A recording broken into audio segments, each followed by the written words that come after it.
La relación entre el sol y las personas pues viene desde antiguamente, cuando no se conocía nada, no había casi conocimiento, y entonces se consideraba al sol como un dios porque era el fuente de la vida. Entonces está clarísimo que el sol era, a partir de ahí, los cultivos, las cazas, todo en presencia de la luz, en presencia del sol y del calor. Y en todas las culturas, desde la zona asiática, Mesopotamia, en Egipto, hacia el otro lado del Atlántico también, que se ve reflejado también en México, las pirámides del sol, los aztecas, y mucho más reciente ya, más cercano a nosotros en Occidente y más cercano en el tiempo, también las culturas griegas, los romanos, todos tenían esa sensación de esa necesidad del sol. Sin embargo, ya cuando empiezan a aparecer cambios sociales, cuando empieza a haber un poquito más de conocimiento, pues se empieza a ver que el sol produce un bronceado, y la gente trabajadora, que entonces los trabajos eran casi todo agricultura y ganadería, y los pequeños artesanos, pues la gran mayoría que eran trabajadores estaban bronceados, estaban la piel mucho más negra, y las clases sociales se querían diferenciar y claramente querían mantener esa distancia. Sobre todo antiguamente había esa distinción social, y lo que se pretendía era mantener esa diferencia, y sobre todo se blanqueaban a base de tiza, de plomo o incluso de arsénico, que sabemos ahora lo que supone eso, ¿no? Pero se seguía hasta el punto de que en los siglos posteriores la piel que se buscaba era simulando una piel translúcida, incluso se dibujaban las venitas, se ponían unas líneas azuladas y salían con máscaras a la calle y todo, siempre buscando esa diferenciación social. Y todo esto tiene su importancia porque el cambio de este tipo de actitud es lo que ha hecho que llegamos a la situación que vivimos en la actualidad. Entonces pasamos desde que en el siglo XIX había uso de sombrillas, de panelas, y que se pueden ver representados en todas las expresiones artísticas de la época, pues pasamos de que el sol se empieza a considerar como una fuente de salud, una fuente de bienestar. Y en el siglo XX, sobre todo a principios del siglo XX, hay un cambio radical en la mentalidad. Se empieza a ser más liberal, ahí también está relacionado con los cambios sociales, la revolución industrial, y se entiende la vida más saludable pues en centros nudistas, en camping, y además está potenciado porque en esa época había mucha tuberculosis, también había tiñas, y se vio cómo se mejoraba con el sol, y en los sitios donde no había sol se empezaron a inventar unos aparatos que simulaban la radiación solar para tratar enfermedades. Y todo esto hizo que se entendiera el sol como algo saludable. De hecho, pues había eso, camping, nudistas, y todo muy relacionado, la vida al aire libre y la exposición solar. Pero luego hay un punto más. No solo se busca algo saludable, sino que el efecto del sol, el efecto bronceado, llega a ser socialmente como algo estético y de bienestar. Y pasamos de unos siglos anteriores, de que es el rechazo total al bronceado, a querer broncearse, porque ya el bronceado no se entiende como que estás trabajando en el campo o que estás trabajando en la construcción. No, el bronceado se entiende de que estás, a lo mejor, personas de clase alta o de clase media alta que se van de vacaciones en febrero o en enero al Caribe o a Saint-Tropez. Bueno, en este caso, si fuera en enero sería el Caribe, ¿no? O se van de países del norte a Canarias y se broncean. Y se ve ya como un signo de bienestar social, que todavía está actualmente, que si alguien se va de vacaciones en esa época, una de las cosas que sabe que cuando vuelva de vacaciones va a decir, ay, qué bien ha estado, que ha estado fuera, ¿no? Entonces, eso todavía nos perdura a nosotros. Y se le atribuye a la diseñadora Coco Chanel, que fue la que empezó a marcar tendencia en esa época, porque se fue a un crucero con el duque de Westminster, se bronceó, y todo esto además asociado a que había ídolos de la época que también eran ya de la piel bronceada o incluso de otras razas, pues se empezó a motivar y a extenderse el bronceado. Y eso ha llevado implicado al concepto que tenemos hasta la actualidad. Además, a mitad del siglo XX empezó el cine, estaba el cine un poquito antes, y el efecto del cine pues fue tremendo, porque era la actividad que se tenía antiguamente, ir al cine, y se empezó a potenciar el culto al cuerpo y el culto al cuerpo bronceado. Se empezaron a ver las películas. Imaginaros, antes no había modas, casi era una moda local porque no se llegaba a ninguna parte, pero desde que está el cine o actualmente las redes sociales, que se tarda segundos, pues en lo que entra por esos canales de distribución es lo que nos va llegando a nosotros. y se pasó a un bronceado realmente agresivo. Se empezó a ver que las películas más punteras, lo que llevaban casi siempre, pues llevaban un poquito de sexo, un poquito de, en este caso, de playa. Incluso pues, había una película que algunos a lo mejor recordáis que era bien La mujer perfecta, de Baudelaire, en la cual pues, el prototipo era esa mujer bronceada en la playa, muy guapa y tal, pero bronceada. ¿Qué hizo? Pues que proliferaran muchos centros de bronceado. Lo que se buscaba era el bronceado. Aquí en España no han hecho falta tantos centros de bronceado, la gente se va a la playa, en la Costa del Sol, vamos a la Costa del Sol. Pero en los países nórdicos o en los países de Centro Europa hay muchísimas más lámparas de bronceado. ¿Por qué? Porque el concepto había cambiado. Y antiguamente no se sabía el daño que producía el sol. O sea que no se puede culpar ahí a la población que tomaba el sol, es que era lo moderno y estaba bien y pensaba que no había problema. Y todavía nosotros vemos, sobre todo a personas más mayores, con un remanente de este tipo de mentalidad. Y de hecho, pues en los propios trajes de baño pues se puede ver perfectamente la evolución. Al principio ni había trajes de baño, luego eran larguísimos que parecían pijamas y ya vamos viendo todos los cambios, desde la exposición en el bikini, el topless, nudismo, los tangas, bueno, las tecnologías asociadas o más recientemente que se han puesto muy de moda, los tatuajes de bronceado, que lo que se hace es que se dejan zonas en el propio bañador, se dejan zonas descubiertas, incluso hay plantillas y vas al sol, te bronceas y tienes como un tatuaje de bronceado. Y además esto lo hemos visto tanto en hombres como en mujeres, porque la moda se está implantando. Antiguamente el hombre era como menos coqueto, ahora también ha cambiado todo. El hombre ya no es el hombre antes con pelo, no, ahora no. Antes había un refrán, el hombre no, el hombre y el oso cuando fue más hermoso, no, era otro de pelo. He equivocado el refrán. Pero era algo del pelo y ahora ya ese refrán no se puede aplicar porque no está el pelo. ¿Qué tenemos entonces? Pues que hemos llegado de una situación en la cual se han cambiado unos hábitos de bronceado y si os fijáis en esta gráfica que es muy representativa, pasamos de una línea prácticamente horizontal en la mortalidad de melanoma, en este caso melanoma cutáneo en Suiza, y que a mitad del siglo XX, coincidiendo con el incremento del bronceado, se dispara la muerte por melanoma. Esto no se sabía antes, pero ya sí lo sabemos. Entonces tenemos una responsabilidad, porque fijaros que es tremenda, ¿no? El cambio de la gráfica. ¿Y qué tenemos actualmente en el siglo XXI? Pues que tenemos que realmente sí que hay más patrones estéticos, que se considera gente bronceada muy guapa, también hay gente muy guapa sin broncear, pero que sin embargo lo que predomina es el bronceado, sobre todo en la gente jovencilla, sobre todo aquí en vuestro entorno, seguro que sabéis, y sobre todo muchos de los que estáis aquí seguro que estáis pensando, a ver si voy cogiendo ya un poquito de bronceado. Casi todo yo creo que lo hemos pensado ya, ¿no? Como diciendo, uy, porque ya estoy muy blanquita y hay que ponerse. Entonces predomina el bronceado. Y mucho cuidado porque acabamos de ver la gráfica que hay. Entonces, ¿tenemos que tenerle miedo al sol? Esa es la pregunta, porque claro, decimos, por un lado apetece el bronceado, pero por otro lado sabemos lo del cáncer de piel. Pues lo primero que hay que saber son los efectos que tiene el sol, porque de hecho vivimos. Entonces, ¿cuáles son los efectos del sol, no? Pues en principio, lo que hay que pensar es que el sol no podemos tenerle miedo, porque sin el sol no viviríamos. O sea, que es que sin sol no viviríamos. Aparte nos da sensación de bienestar, que aquí están implicadas hormonas, ¿eh? Las endorfinas, son las hormonas del placer, están muy relacionadas a la síntesis con la exposición al sol. Podemos ver cuando hay sol, si no tiene que ser con bombillas o con otro tipo de aparato, pero en la naturaleza podemos ver por el sol. Y además podemos ver en colores. En la fotosíntesis se puede realizar por el sol. Si no hubiera fotosíntesis no habría vida, porque se rompería toda la cadena alimenticia. Yo creo que una de las cosas que produce el sol, que prácticamente todo el mundo lo sabe, es la síntesis de vitamina D, porque eso se sabe de hace mucho tiempo, y sabéis que la vitamina D lo que hace es que interviene en el metabolismo del calcio, y lo que va a hacer finalmente es poner los huesos fuertes, también la dentición, y cuando esto ocurre en niños pequeños, esta falta produce lo que se llama el raquitismo. En personas mayores se produce la osteomalacia, que son también unos huesos como muy blanditos.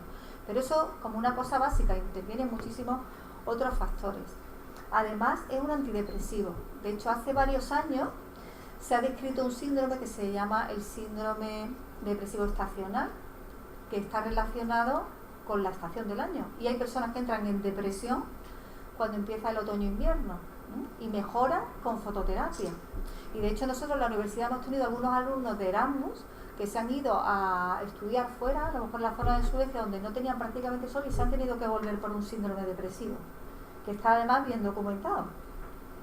Por otro lado, la vasodilatación que produce disminuye la tensión arterial, es un antiinflamatorio que mejora algunas enfermedades de la piel, también interviene a nivel inmunológico y a nivel del colesterol, porque justamente la vitamina D, el precursor de la vitamina D es el colesterol.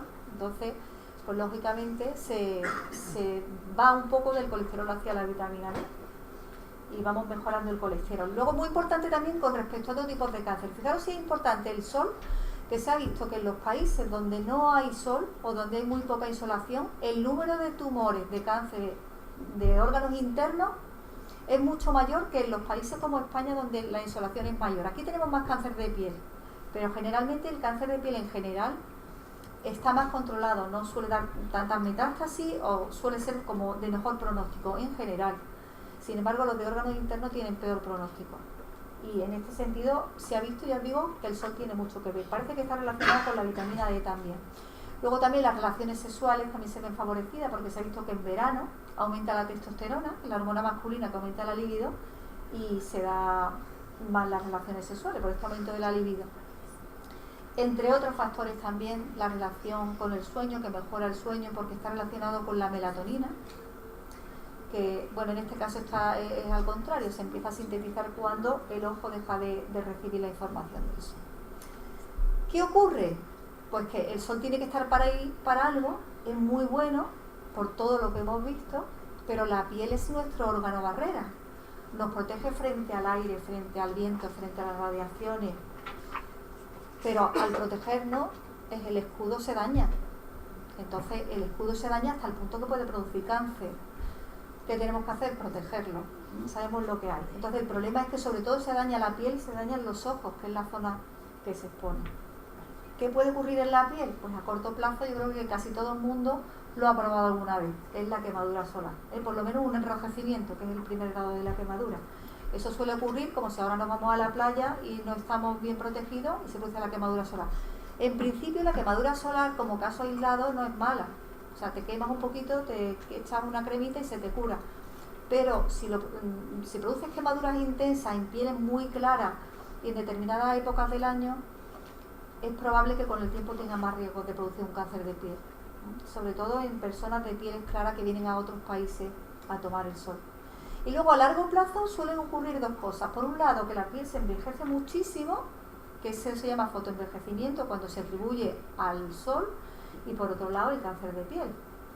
Y a nivel de los ojos, pues una cosa parecida. A corto plazo tenemos como una especie de quemadura que se produce tanto una conjuntivitis como una fotoqueratitis, y también a corto plazo algunas veces puede ocurrir la ceguera transitoria, que está relacionada muchas veces con los eclipses, ¿eh? A lo mejor lo miramos, no te cubres bien y te puede dar una afectación de la retina, que es una película que tenemos justo por detrás. Y a largo plazo se va acumulando en el cristalino, se produce lo que es la catarata, y también el pterigium, que es como la especie de uña o palmera, hay que le dice palmera así, que suele ocurrir en personas con los ojos grandes, con la zona expuesta. Aquí en Andalucía se suele ver bastante. Los tumores, se han descrito algunos casos, pero no está tan demostrado como en la piel. Aquí vemos algunos ejemplos de quemadura. Fijaros, bueno, desde enrojecimiento, algunas veces se producen verdaderas pompas que se despegan.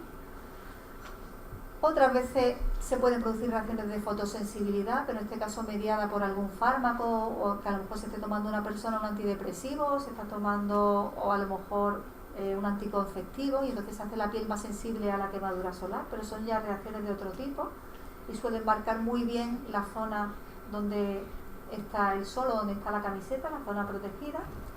O fijaros en este caso, pues, o por un contacto con apio, en recolectores de apio. Y el fotoenvejecimiento a largo plazo. Hemos dicho que hay dos cosas a largo plazo. El cáncer lo vamos a dejar un poquito después, pero el fotoenvejecimiento es muy importante también, porque la piel que se envejece se altera y también se predispone a cáncer de piel. Normalmente el fotoenvejecimiento se produce porque se va acumulando un daño en el ADN. No sé, seguramente que habréis escuchado alguna vez que la piel tiene memoria. Y es que el ADN de la célula es un cromóforo, capta la radiación, se altera y luego se repara. Se altera y se repara. Llega un momento que se deja de reparar. Cuando se deja de reparar es cuando se producen los problemas. Pues a nivel estético nos va a quedar esa piel áspera, con arrugas profundas, con muchas manchas, puede ser marrones, rojizas, una piel seca, deshidratada. Y hay una diferencia entre ese envejecimiento y el envejecimiento normal. Fijaros, esta imagen que hay aquí es una imagen tomada de una revista de un alto índice de impacto, una revista médica, que no es un montaje esa foto. Pero la he puesto aquí porque yo creo que aquí se puede ver muy bien la diferencia entre el envejecimiento normal y el fotoenvejecimiento. El cronológico sería el normal con el paso del tiempo, que sería el lado este que veis aquí a la derecha, que se ven algunas arruguitas, pero la piel está suave y lisa. Pues esta persona está así porque era un camionero y le entraba el sol por la parte de la izquierda durante muchísimos años. Y en el lado izquierdo lo que ha tenido es un fotoenvejecimiento, es decir, añadido a su envejecimiento cronológico, ha tenido los efectos del sol, que fijaros qué llamativas son las arrugas tan profundas, la flacidez cutánea y cómo parece que la persona tiene 20 años más. Y ya os digo que esto no es un montaje, que esto es una imagen real de lo que realmente hace el sol a nivel de envejecimiento. Otros signos son los lentigos solares, que son estas manchitas que se producen por el desorden del pigmento, de la melanina, y se suelen aparecer en la cara, en las manos también. Y más importante, como he dicho, es la producción de cáncer o fotocarcinogénesis. Casi siempre veis que le llamamos foto porque foto viene de fotones, la luz está emitida en fotones, y por eso le vamos diciendo a todo fotocarcinogénesis, fotoenvejecimiento. Se produce igualmente por un daño en el ADN, también se produce como una secuencia, y en algunos tipos de tumores primero hay una degeneración de la piel, luego se produce un precáncer, lesiones precancerosas tanto a nivel de la piel como de las mucosas, y finalmente un tipo de cáncer que es el carcinoma escamoso.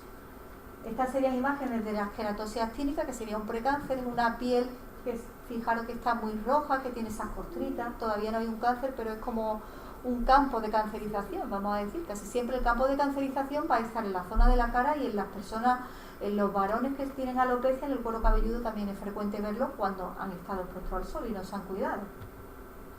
A nivel del labio, sobre todo el labio inferior, con muchísima diferencia sobre el labio superior. ¿Por qué? Pues porque los rayos del sol inciden de forma vertical sobre el labio inferior, y ahí es donde se produce la quelitis actínica y se empieza a borrar el borde del bermellón, y no hay ya tanta diferencia entre la piel, la queratina y la mucosa, y se empieza a producir una lesión que, si se deja, se van a producir cáncer, como en este caso hay un cáncer en el labio, o en este cáncer, por ejemplo, a nivel del pabellón auricular, que también es una zona de alto impacto de radiación solar.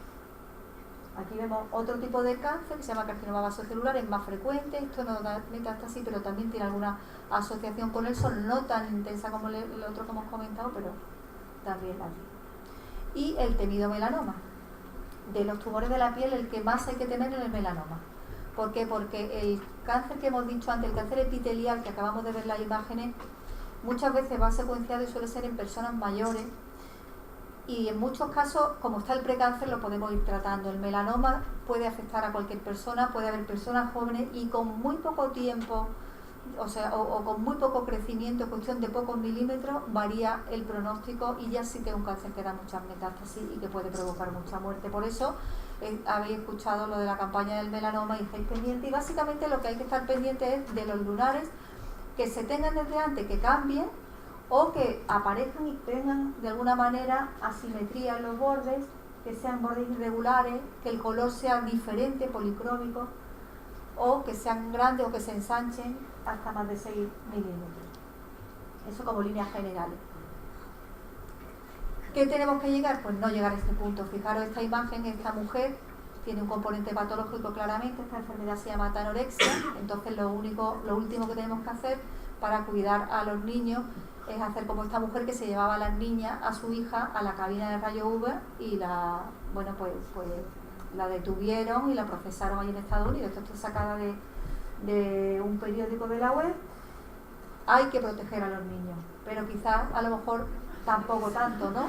Yo creo que en este caso se han pasado. También está de moda ahora eso en Asia. En Asia es diferente la cultura. En Asia se intenta mantener la piel muy blanquita, Ahora está de moda lo que se llama el face skinny, que es lo que veis aquí, y en este caso pues, se lo ha aplicado también al bebé. Entonces yo creo que ahí, desde luego cáncer de piel no, pero vitamina D, ni estímulo de cualquier tipo, yo creo que hay un poquito, ¿no?